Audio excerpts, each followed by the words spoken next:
Salut, salut. Alors aujourd'hui, ben non, je suis pas en forêt parce qu'il fait trop chaud et que j'avais pas envie de sortir. Donc je suis tranquille chez moi avec un petit apéro. Alors je voulais vous parler Aujourd'hui, je voulais vous parler de pièges à photo qu'on utilise, les chasseurs utilisent ça aussi, ou les observateurs d'animaux pour la photographie. Donc voilà, je voulais vous parler d'un piège photo que j'ai acheté, je crois, en début d'année 2022. Donc j'ai fait quelques tests, quoi. Donc voilà, je vais vous montrer le modèle que c'est, je vais vous en parler. Et en fin de vidéo, je vous mettrai des exemples que j'ai filmés, quoi. De jour comme de nuit, pour que vous puissiez vous rendre compte de la qualité de l'appareil, quoi. Allez, je vous montre ça. Alors je suis désolé par avance, hein, si on voit le... Voilà, comme j'ai fermé les volets et tout ça, hein, je suis un peu dans le noir. Donc j'ai mis un éclairage LED, donc on voit le reflet, hein, désolé. Donc on est sur un piège à photo de la marque Garde Pro. Alors, ce piège à photo peut photographier en 32 millions de pixels. Il a une vidéo qui peut filmer en 1080p à 30 fps et en 1296p à 20 fps. On a dessus, c'est un capteur de chez Sony, c'est un capteur qui s'appelle Starvis. Donc je sais pas trop ce que ça vaut, quoi, mais bon voilà. C'est un capteur Starvis. Ça enregistre sur un codec en H264, donc avec du son, donc ça enregistre aussi le son. Au format, on peut choisir le format MP4 ou le format MOV. Alors, il peut contenir une carte SD pouvant atteindre 512 Go. Donc, il y a vraiment de quoi faire, hein, 512 Go. Alors, pour ce qui est des angles de détection, voilà, ça c'est des capteurs de détection. Il a un angle de détection de 120 degrés. Et la caméra, si je ne me trompe pas, elle a un angle de 70 degrés. Donc, c'est pas hyper large non plus, mais bon, c'est suffisant, quoi. Donc l'angle de détection est bien plus large que l'angle de la caméra, c'est justement pour le déclenchement. Quand un animal va passer, bim, l'appareil va se déclencher et ça permet, quand il rentre dans le champ de vision de l'angle de la caméra, d'être pris en photo ou en vidéo. Alors sur ce piège à photo, on a un déclenchement de... Alors on a une vitesse de déclenchement pour la photo ou la vidéo de 0,1 seconde, donc c'est très rapide. Il détecte un mouvement, alors ils disent que ça détecte à 25 mètres, donc un animal qui passe jusqu'à 25 mètres du piège, ça déclenche l'appareil, quoi. Donc détection jusqu'à 25 mètres. On est donc sur un appareil qui est étanche, certification IP66, donc voilà, heureusement, parce que en général c'est des appareils qu'on peut laisser des semaines, voire des mois dehors avant de retourner les rechercher pour récupérer les images. Donc étanchéité à la norme IP66. Alors l'avantage de ce piège, c'est que on est sur des LED invisibles. Voilà, j'ai eu dans le passé un autre piège à photo que j'avais acheté, donc moins cher, mais par contre les LED étaient rouges.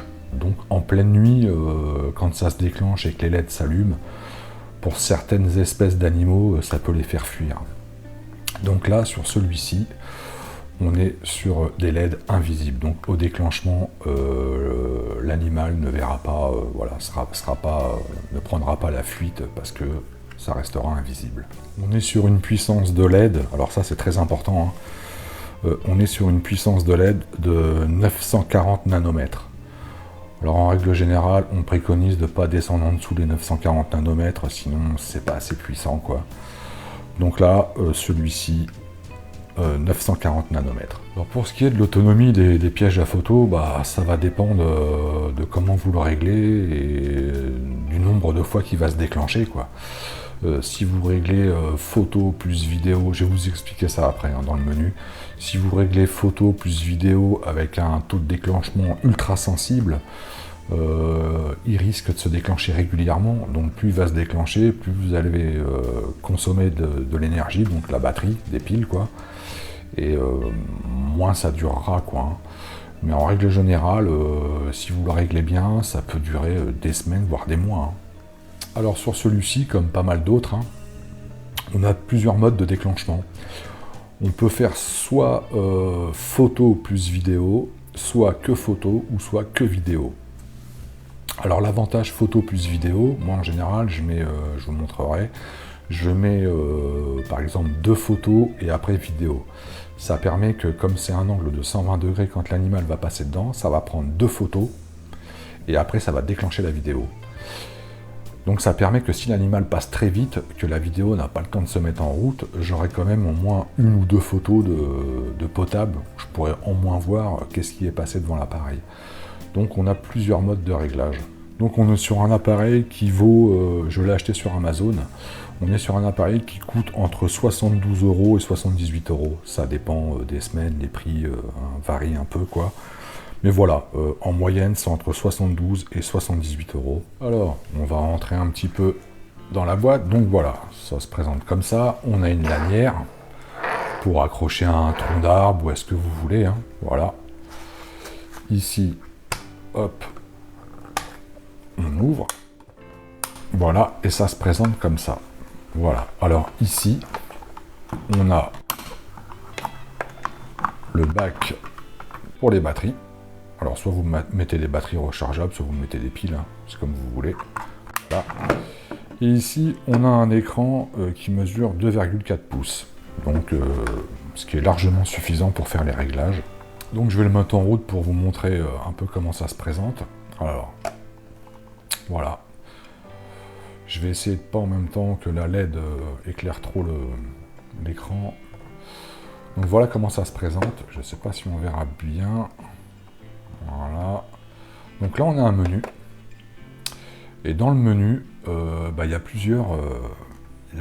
plusieurs sous-menus, quoi. Donc, on peut régler. Alors, là, ici, le mode.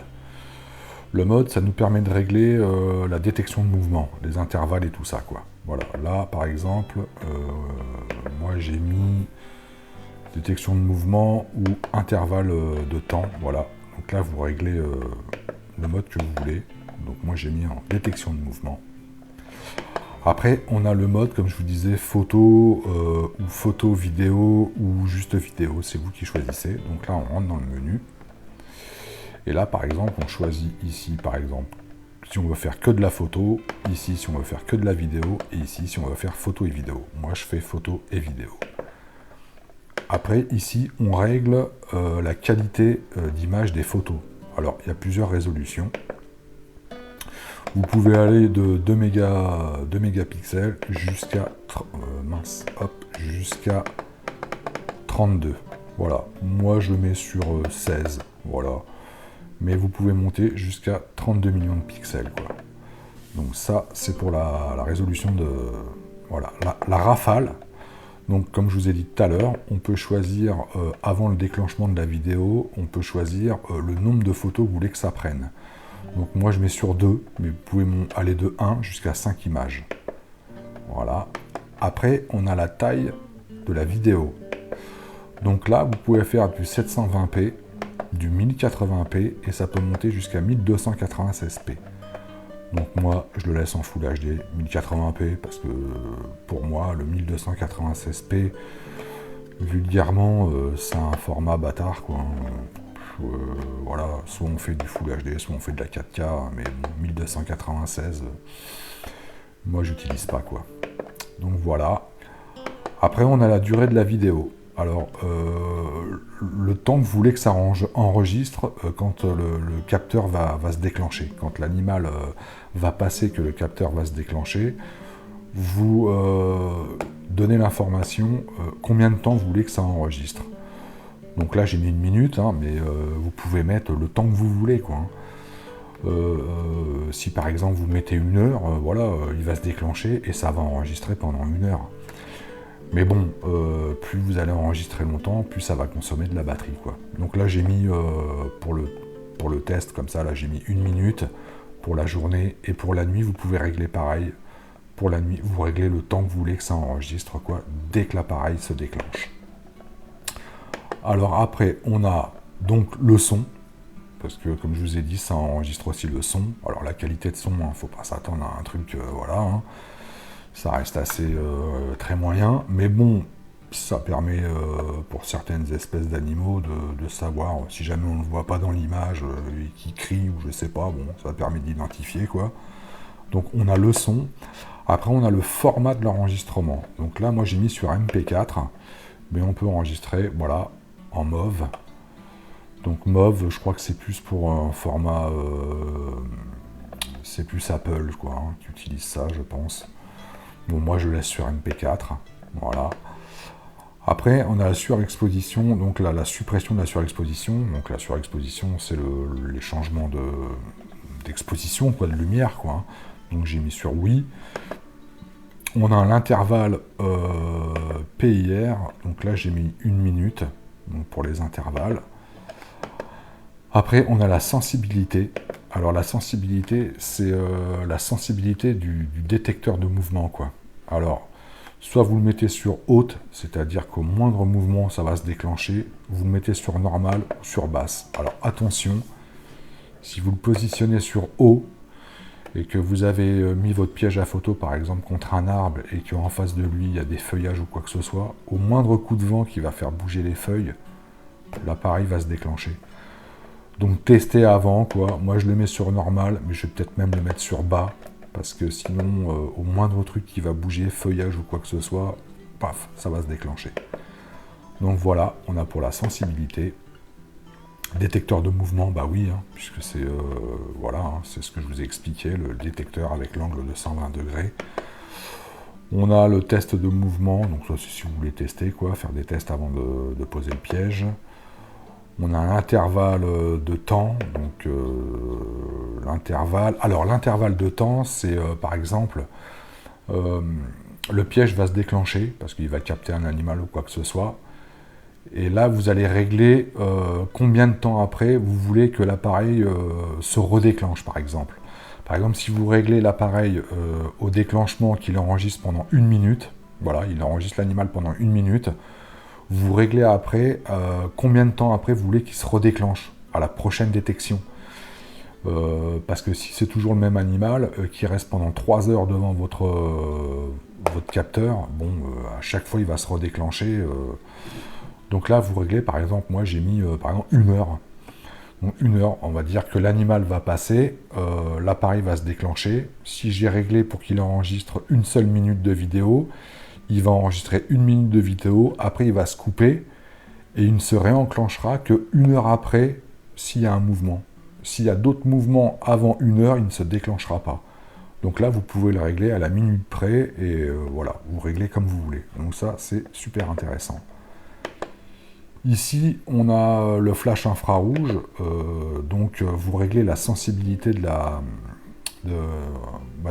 du nanomètre, hein, quoi, de la puissance des LED. Donc moi je le mets sur haut. Après qu'est-ce qu'on a? Bon bah après c'est des menus classiques, hein, le fuseau horaire, la date, l'heure, le format de la date, le format de l'heure, le nom de la caméra, si vous voulez que ça apparaisse dans l'enregistrement, que vous voyez que ça met voilà, que ça marque la marque de votre caméra en filigrane en dessous. Bon, moi je le mets pas. La bande d'information, alors ça je le mets parce que ça vous met la température. La température, et en règle générale, oui je crois que c'est température et l'heure. Donc ça vous met l'heure de déclenchement et la température extérieure, enfin la température du boîtier. Donc en dessous vous avez un filigrane qui vous met température plus à l'heure où ça s'est déclenché, quoi. Donc ça je le laisse. Après on peut faire des enregistrements en boucle, l'heure d'activité, vous pouvez rentrer un mot de passe si jamais vous voulez que personne ne puisse regarder et que c'est vous, il faut mettre un mot de passe. Bon, moi ça je le mets pas. La langue, bah, j'ai mis en français. Vous pouvez formater après votre carte SD directement sur le boîtier. La remise à zéro. La version du logiciel, donc voilà, vous voyez, ça vous met la version du logiciel. Et puis voilà, hein, c'est tout, hein, en gros. Hein. Alors qu'est-ce que je pense de ce petit piège à photo? Bah écoutez, j'en suis super satisfait. Alors j'avais acheté un autre piège à photo juste avant. qui malheureusement, j'avais payé un petit peu moins cher, mais la qualité d'image était vraiment très médiocre. Là, celle-ci reste correcte. Par contre, l'avantage que j'avais sur l'autre, que j'ai perdu sur celui-ci, et qui n'est pas négligeable, c'est, je vais vous expliquer. L'autre que j'avais, l'écran qu'il y a ici, était en fait sur cette face-là. Donc sur la face qu'on accroche à un arbre, par exemple. Et pas sur le couvercle. Alors ça avait un avantage, c'est que quand vous posiez votre piège à photo sur l'arbre, par exemple, là vous l'accrochez hop sur l'arbre, comme l'écran était ici, on pouvait régler directement la position de la caméra, voilà, la mettre plus haute, plus basse, on pouvait bien régler l'angle. Alors que celle-ci, comme elle se trouve sur le couvercle, bah, on ne peut pas régler. Vous voyez, puisque c'est cette partie-là qui va être accrochée. Si je baisse, là, ça va filmer là-bas, hein. Donc je ne vais pas pouvoir régler, quoi. Donc voilà, pour moi, son seul gros défaut, j'aurais vraiment aimé que la partie écran soit ici et non ici. C'est vraiment le seul gros défaut que je lui trouve. Ça veut dire que quand vous allez le placer, et ben des fois il va falloir faire des tests de réglage, de bien le caler avant de pouvoir lancer le déclenchement, enfin le mettre en route et le laisser, quoi. Donc vous allez sûrement être obligé de faire quelques tests à l'avance, quoi. Alors que l'autre, enfin, ou d'autres pièges à photo qui ont cet écran directement sur cette partie, c'est beaucoup plus pratique. Donc voilà les seuls points négatifs que je lui trouve, hein. Voilà, c'est cette histoire d'écran qui est mal placée. Pour le reste, bah vous allez voir, comme je vous ai dit, je vais vous mettre quelques exemples en fin de vidéo. Alors attention, ça reste un piège photo, piège vidéo. Ne vous attendez pas à une qualité exploitable pour faire des super vidéos ou des super photos, hein. C'est pas fait pour ça, hein. C'est fait pour de l'observation. Voilà. Qu'on soit bien d'accord, ça reste un piège à photo et c'est pas un truc où on va exploiter pour faire des super vidéos ou des super photos, quoi. Et ben voilà, on en a fini avec cette petite présentation de piège à photo. Je vous laisse regarder tranquillement les petites séquences que j'ai faites avec. Moi je vous dis à une prochaine vidéo de présentation et puis à la vôtre. Bye.